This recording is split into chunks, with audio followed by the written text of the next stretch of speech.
పీడకలలు రాకుండా ఉండాలంటే ఏమి చేయాలి?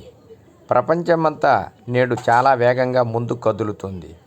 దీంతో మనకు అన్ని పనులను చక్కబెట్టుకునేందుకు రోజులో 24 గంటలు సరిపోవడం లేదు. అంతా బిజీగా మనం పనులు చేసుకుంటున్నాం. అలా బిజీలో పడిపోయి నిద్ర కూడా సరిగ్గా పోవటం లేదు. రోజుకు కనీసం 8 గంటలు కాదు కదా, 6 గంటలు కూడా నాణ్యమైన నిద్ర పోవటం లేదు.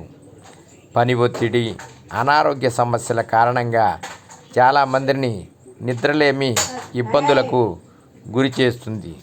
ఫలితంగా అది లైఫ్ స్టైల్ వ్యాధులకు దారితీస్తుంది.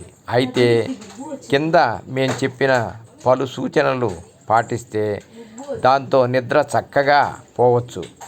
ఆ సూచనలు ఏమిటో ఇప్పుడు తెలుసుకుందాం. కొన్ని యాలకులు తీసుకొని ఒక శుభ్రమైన వస్త్రంలో చుట్టి ఆ వస్త్రాన్ని మీ దిండు పక్కనే పెట్టుకోండి. దీంతో నిద్ర చక్కగా పడుతుంది. బెడ్పై పడుకున్న వెంటనే నిద్రలోకి జారుకుంటారు. అంతేకాదు, ఇలా చేయటం వల్ల వాస్తు ప్రకారం పీడకలలు రావట. చాలా హాయిగా నిద్రపోవచ్చట. దక్షిణం వైపు తలపెట్టి ఉత్తరం వైపు కాళ్ళు ఉంచి నిద్రిస్తే చక్కగా నిద్ర పడుతుందట. వాస్తు ప్రకారం అనుకున్నవి నెరవేరుతాయట. లక్ కలిసి వస్తుందట. నిద్రపోయే ముందు కనీసం 5 నిమిషాల పాటు ధ్యానం చేస్తే మంచి ఫలితం ఉంటుంది. కళ్ళు మూసుకొని ఏదైనా ఒక వస్తువుపైనే దృష్టి ఉంచాలి. ధ్యానం అంతా ఆ వస్తువుపైనే పెట్టాలి.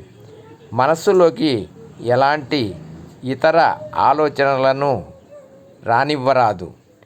దీంతో మనసు ప్రశాంతంగా, తేలికగా మారి చక్కగా నిద్రపడుతుంది. ఒక రాగి చెంబు లేదా పాత్ర గ్లాసులో పూర్తిగా నీటితో నింపాలి. అనంతరం దాన్ని దిండు పక్కనే టేబుల్పై పెట్టుకొని నిద్రించాలి. ఇలా చేయటం వల్ల చక్కగా నిద్రపడుతుంది. వాస్తు దోషం పోతుంది. పీడకలలు రావు. అయితే ఇలా ఉంచిన నీటిని ఉదయం తాగరాదు. మొక్కలకు పోస్తే మంచిది.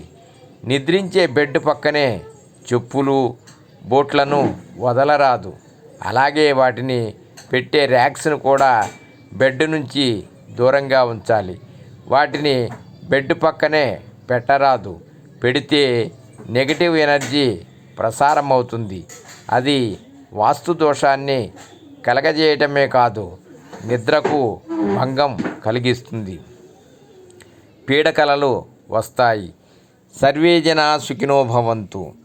ఓం నమః శివాయ.